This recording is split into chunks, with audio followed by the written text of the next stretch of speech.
number of ADP will signal na daghang ATP ang nagamit. Okay, let's say for example, nag-exercise ka, daghang ATP na use. No? So, because you need that energy, daghang ATP ang ikat after na phosphate to produce energy para sa imong exercise, to have that energy. So, that means, nagagamay yung ATP, nagadagan yung imong ADP.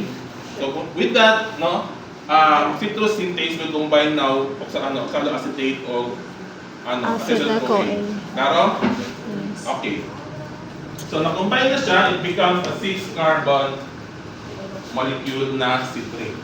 Okay? Now, citrate will be converted to isocitrate with the help of the enzyme aconitase. Isocitrate. From the word na isocitrate. Isomers sila. Okay? Isomers sila. Alright? Ang problema, si isocitrate, no, less stable siya. Okay? So, less stable na siya. So, Less stable. So kung less stable, kailangan magkaroon na po siya. Diba in chemistry, mas ang ginawa niya ang balance, good stability, no, between the mga molecules. Less stable siya. So, isocitrate will now be converted to alpha-ketoglutarate. Okay? Or kung alpha na siya, pwede po na symbol na alpha. Okay? Kung man symbol sa alpha. Alpha-ketoglutarate. So, isocitrate will be converted to alpha-ketoglutarate with the help of the enzyme isocitrate Dehydrogenase. Okay. Nakadong naman sa dehydrogenase. No, sir. Katamulan yung reklamo na taasan na anak, sir, oy. Sa energy payoff. Diba? Triose phosphate dehydrogenase. Okay, itong nagreklamo yung taas na kayo. And I mentioned that time na keep in mind ang term na dehydrogenase because there is this repeated na process na mahitabo. Yes. Just like katong sa kinase where there is phosphorylation na mag-transfer of phosphate from one molecule to another. Okay? Dehydrogenase will tell you that there is something happening. Okay? And that is the reduction of NAD to NADH. Diba itong triose phosphate dehydrogenase ng NAD to NADH ang punta dito? The same goes here. The isocitrate dehydrogenase. No? It reduces the NAD to NADH. Klaro? Okay? Asa na magikuha ni NAD ang hydrogen na?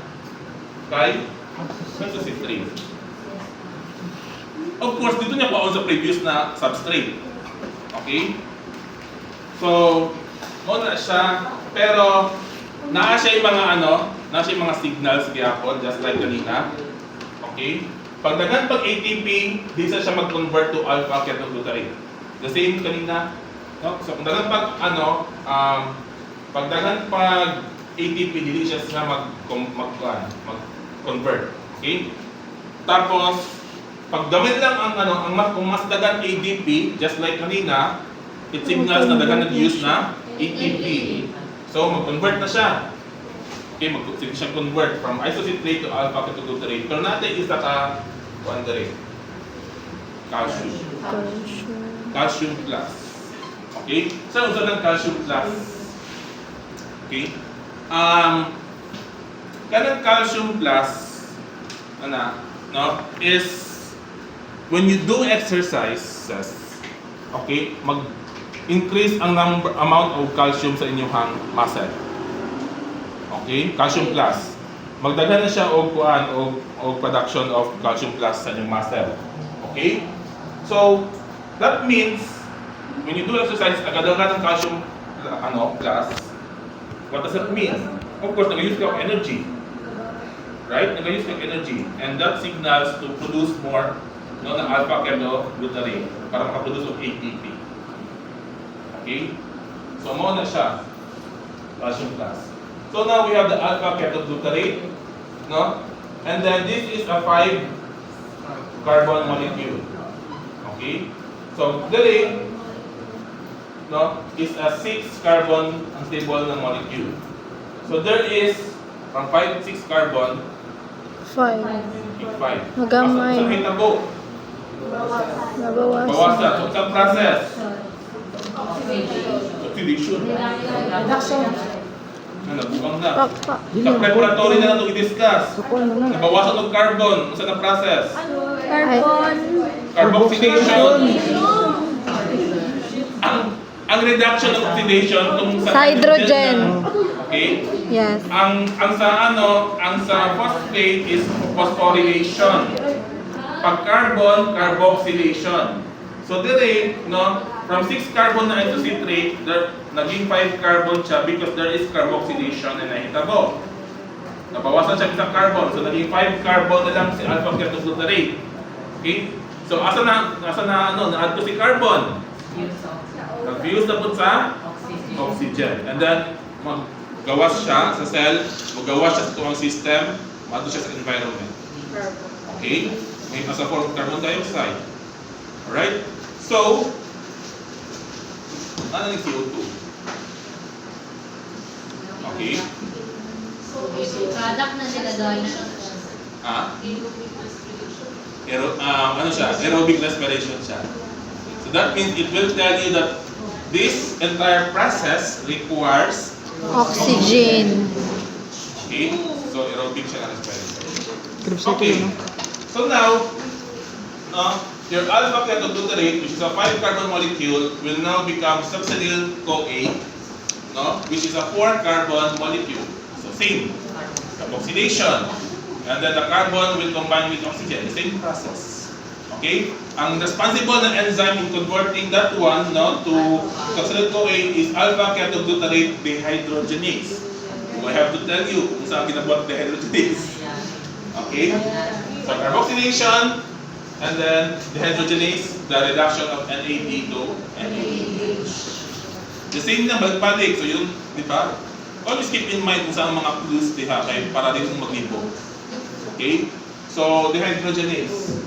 So we have now, nagyan ko yung mga conditions. So I don't have to explain the same naman kihapon.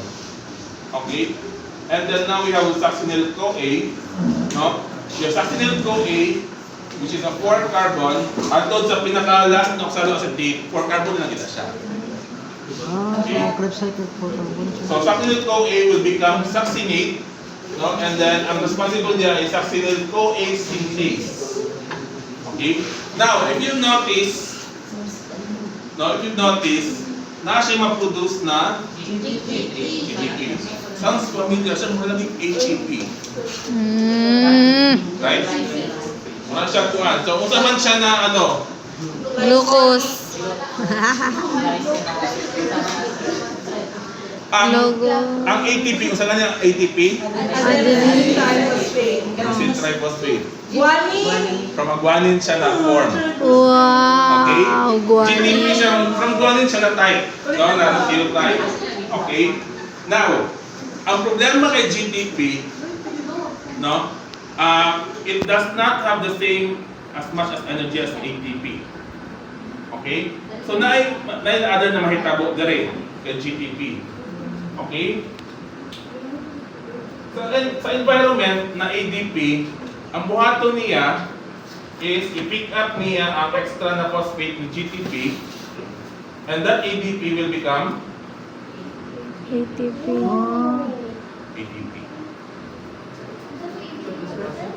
Ito to, sir? Ulit to, sir? Sige mo siya. Less magod ang iyang energy na maproduce.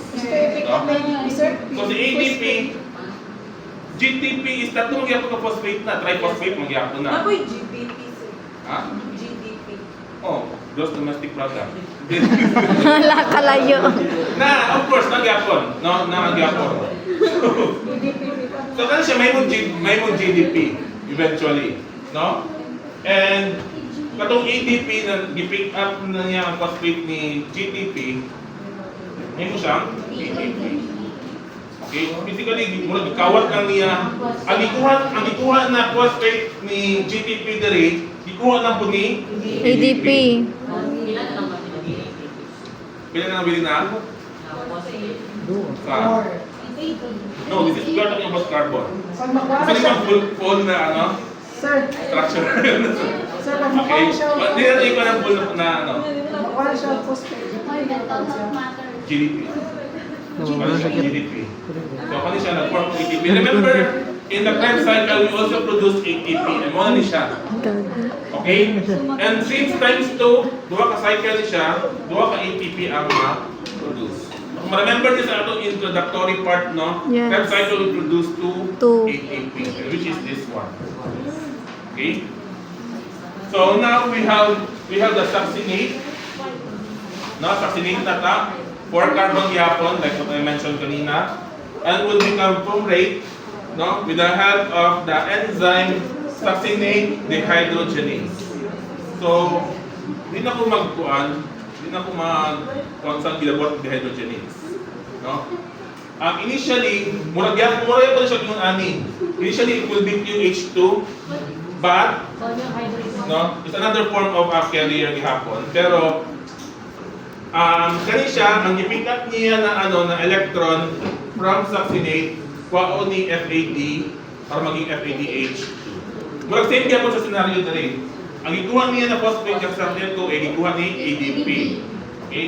Diri initially ang hydrogen gikan ni succinate ikuha niya become QH2. Pero itong hydrogen ito i-pick up na po ni FAD become FADH2. Isang QH2, sir. And then from fumarate, no, maging malic siya with the help of the Ano kayo enzyme din? fumarase. And then the malate will now become oxaloacetate with the help of malate dehydrogenase. So nabuto ko ba daw, hindi na kailangan explain dehydrogenase. Kita na rito, NAD to NADH. Nice. Kadaghan. Dapat NADH. No, produce. Because only siya, tanan siya will become ATP later. Okay? Woo, yes. Sarap. So, mo na ang Krebs cycle. Krebs cycle.